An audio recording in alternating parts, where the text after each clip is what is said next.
Take your power back with neurofeedback brain training. I'm Dr. Trish Leigh, and in this video, I want to share with you the big 4A health issues or crises that most people are struggling with in today's day and age, and how you can heal them using neurofeedback brain training.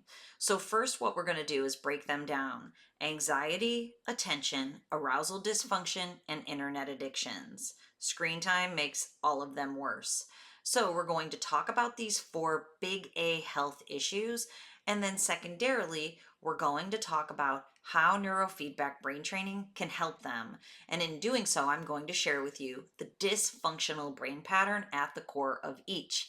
Then stay with me, because number 3 is your brain hack strategy for today. And I have exciting news that I'm going to share. So let's dig in to number 1, the 4 big A health issues that neurofeedback can help heal. Number 1 is how neurofeedback can help heal anxiety. Anxiety plagues most people in today's day and age because reality has become very challenging for many people with all the complexities that we've set up in our society. So some of those complexities are within your control. Others, you have to be able to become intentionally aware of and make positive decisions around them so that you can reduce your anxiety. And I'm a human being in this human condition too. I'm navigating this said society myself and making choices different than other people to keep anxiety at bay. So the idea around this is thinking about how you want your life to be and intentionally creating that, not falling into the loop of doing what you're supposed to, what you could have, what you should have, instead intentionally doing what your purpose is, what you want to accomplish here on planet Earth in the time that you're here, connecting to the people who are important to you and purposefully engaging in the things that make you happy. I know, so much easier said than done. But when you struggle with anxiety, essentially it's a brain that's running really, really fast. It's using extra fast brain speed, high beta. That's between 21 and 30 hertz. That's a cranking brain. That's like one of those bullet trains in Asia. You can't see the forest for the trees, and it's difficult to bring that energy down to sleep. So that negative sleep pattern keeps all those thoughts going, all the rumination, all the hyper vigilance, always being on guard because your brain never comes down. When you enter into this negative feedback loop of this anxiety dysfunctional brain pattern, what happens is you end up getting into problem seeking mode, and it's very difficult to get into problem solving mode. Most people's problems become perpetuated once they're stuck in this mode of high beta. So, we're going to talk about how neurofeedback can get you out of that mode in just a minute. Now, on the opposite side of the continuum is attention issues. So, high beta, very fast speed is at the core of anxiety. Way over here on the other side, the slow brain speed, it's called theta. It's at the core of attention issues. So when your brain is running very slow, it's difficult to attend and focus. It's also difficult to not feel the need to self-stimulate, because it's the feeling that if you stop, you're going to fall asleep. So the idea is many children who have ADHD, or even some adults, will have a lot of self-stimulation behaviors. That's a hyperactivity piece. That hyperactivity or self-stim is to keep the brain alert enough to engage. So ADHD is a neurodevelopmental disorder, meaning that you're born with it. It's an organic pattern that's born in the brain, and a brain that doesn't develop like it should over time. Neurodevelopmental disorder. So essentially, when you're young, theta's very high. That's why babies sleep so much. But as your brain grows and develops, theta should come down. For children with ADHD, theta doesn't come down. It's stuck high, and it creates the attention issues, impulsivity, or the hyperactive behavior. If you're an adult and you've just been diagnosed with ADD, and you may have heard me say this before, that adult onset ADD is not a thing. ADD is a neurodevelopmental disorder, but there's many behaviors that we can engage in that increase our theta. Overwhelm, exhaustion, too much screen time, too much explicit matter, which will is a supernormal stimuli that will slow your brain down. There are behaviors that can drive theta up.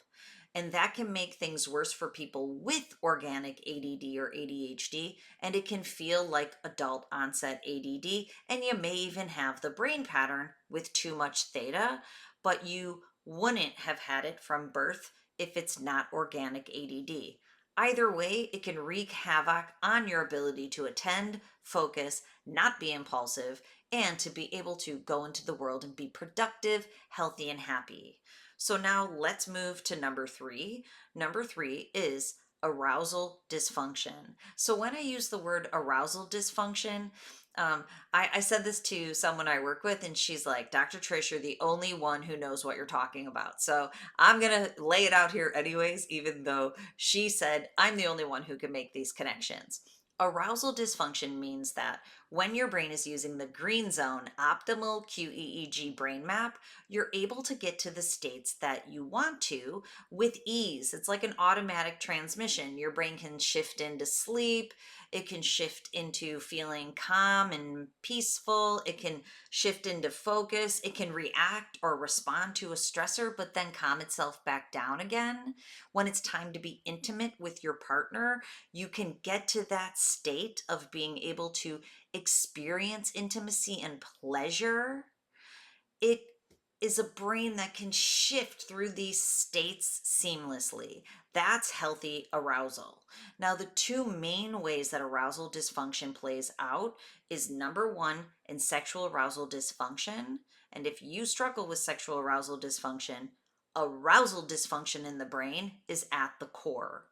Another way it plays out is autoimmune disorders. And I didn't really realize this until I struggled with my own, which I don't want to claim that, but I've struggled with an autoimmune disorder for many years due to toxic mold poisoning. So my environment made it so that my nervous system was always on red alert for toxins without me even knowing it. And I calibrated to it so much. And honestly, I've always done neurofeedback, so I didn't have any of the mental states that go along with arousal dysfunction, but I did have it at a cellular level. Autoimmune disorders are arousal dysfunction in the autonomic nervous system, sympathetic and parasympathetic. So it can create anxiety and attention issues. It can make everything worse without you really understanding. Many times, anxiety is also at the core, whether it be physiological, like I just talked about, or mental. And we'll talk a lot more about that in series that are coming up. But for right now, let's transition to number 4, internet addictions. Like I already told you, screen time makes everything worse. So, what screens do is they resonate at 60 hertz. 60 hertz very fast. You remember how I told you high beta is 21 to 30 hertz? 60 hertz very fast. Just being in front of a screen increases the speed in your brain. It can make arousal dysfunction worse, anxiety worse, and attention worse. The way that it makes attention worse is it's giving your brain the stimulation that it craves, which means it's getting stimulated and it's not learning how to bring itself down and to attend by itself. So the more screen time you give your brain, the more you're overstimulating it. Anxiety, your brain's already hyperstimulated and now you're pushing it over the edge. Autoimmune disorders, your brain is wired and tired and it's pushing it in the direction of being more wired and more tired. We have to be very careful about screens. But what can happen is you can get addicted to that stimulation. And we know this isn't just my idea. We know that going back to the content in screens, especially if it's passive consumption of short media, especially if it's sexual media or explicit matter, but going back to screens can be highly stimulating and soothing for each one of these brain types, and you can become addicted to the supernormal stimulus of the screen. And what that means is it becomes a compulsion. You keep going back to the screen and the content that is linked to your brain so that your brain gets high levels of dopamine to feel better to offset these other patterns. So these four health crises can go hand in hand for so many people: anxiety, attention, arousal dysfunction, and internet addictions. So now, if you struggle with any or all of these, please follow me into number 2, which is how neurofeedback brain training can help heal these patterns. So I've already shared with you there's a very distinct dysfunctional brain pattern at the core of each of these four health issues. These dysfunctional brain patterns they're either 1 to 6 levels away from that optimal green zone QEEG brain map. I can see that on the QEEG brain map. I can show you how far your brain is, how big the gap is between healthy brain functioning and dysfunctional brain functioning. Once we see what that gap is and how big it is, then I can use technology to close the gap. When you have a QEEG brain map performed with me, I'm able to see how all areas of your brain are performing and what each area needs. It can be very different for each area. So when I work with people, every single person has a different protocol and a different program that I set very individually. Then me and my team of coaches work with you to help you to use the most advanced technology that will close that gap all by itself. And I will tell you about that in a second. Then at the same time, we give you coaching strategies so you have the tools and techniques to go into your life and start using that new, better, optimal brain pattern so it hardwires itself in. So essentially, it's a 3-step process. Number 1, we do the QEEG brain map so we know how your brain is performing and what it needs to heal, no matter which one of the 4 big A health issues you have. If you have all 4, I'll be able to show you that also. The second step is we use advanced technology that I set specifically for you to close the gap. That's neurofeedback. What we do is, in a professional app, I set your protocol, and all you have to do is watch videos, listen to audio, or play games. When you do that, your brain receives the feedback in visual and auditory information. Basically, you can hear or see if your brain is using the healthy pattern or if it's using the dysfunctional pattern. And our brains are smart. They will always work for the reward. So instead of giving it the reward of something unhealthy, we're giving it the reward of healthy brain functioning, which really is amazing. It's proven by science. It's been around for 70 years. EEG's been around for over 120 years, but brain mapping and neurofeedback has been around for about 70 years, helping people heal their brains in an all-natural, holistic, non-invasive way. So especially if you've tried medication for these issues, and for some of these issues, there's no medication that can help you to heal your brain, that's for sure. So it helps to heal your brain, and here's the best part. It's all measurable. When you work with me, there's data at the beginning, and you receive charts and graphs within and across every session. You know your brain is healing. Then me and my team, we give you even more data so that you know that neurofeedback is working to close that gap. So that's number 2. And then number 3 is we use the coaching strategies and we create a plan so that you do hardwire in this pattern and you know how to live your life to keep it hardwired. That's essential. So basically, we're unwiring, rewiring, and helping you to hardwire in the new healthy brain pattern. Okay, so what can you do to get started? First of all, you can go over to Dr. Trish Leigh and have your QEEG brain map performed so I can show you personally for 1 hour after you take your brain map at home. It's so easy. You and I meet for an hour. I tell you what your brain needs to heal. We make a plan.